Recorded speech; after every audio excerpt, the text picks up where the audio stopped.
The salt mine at Merkers was a labyrinth of white tunnels deep beneath the German countryside.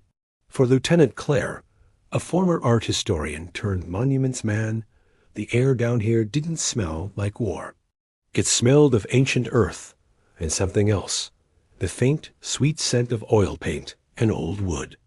As she stepped out of the rickety elevator, her flashlight beam cut through the darkness. She gasped. Stacked against the salt walls were hundreds of crates, but many were open. There, leaning against a rough pillar of salt, was a Rembrandt. Next to it, a Manet. In the corner, the golden bust of Nefertiti stared into the darkness with one haunting painted eye. "It's more than the report said," Claire whispered, her voice echoing in the vast chamber. "It's the entire history of Europe, shoved into a hole in the ground." Beside her, Sergeant Miller whistled.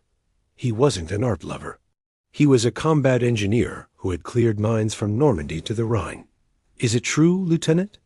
Did they really plan to blow this all up?" Claire nodded, her light lingering on the delicate frame of a painting that had once hung in a museum in Paris. The Nero decree. If they couldn't have the world, they wanted to make sure there was no beauty left in it for anyone else. She walked deeper into the mine. It wasn't just paintings. There were bags of gold bullion, crates of silver, and suitcases filled with the jewelry and wedding rings of people who would never come home. The sheer scale of the theft was overwhelming a mountain of stolen memories. Suddenly, a metallic clink echoed from a side tunnel. Miller raised his Thompson submachine gun, his body tensing. They weren't alone. They moved quietly, their boots crunching on the salt floor.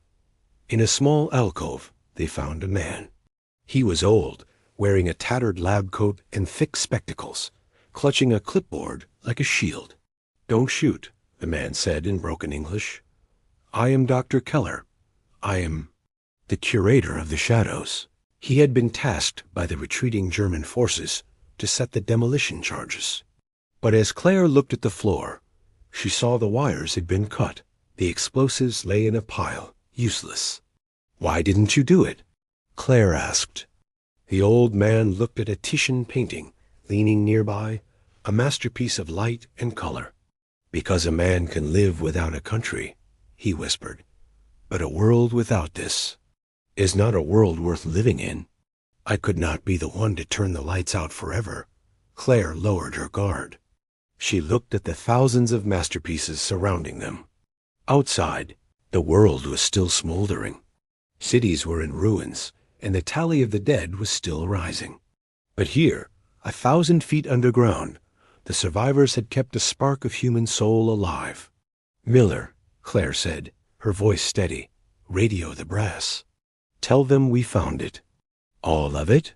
She stayed in the mine all night, cataloging the treasures by the light of a flickering lamp.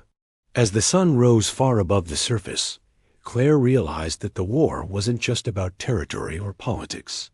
It was a fight to decide what remained when the smoke cleared. And as she touched the gilded frame of a rescued masterpiece, she knew that for once the light had won.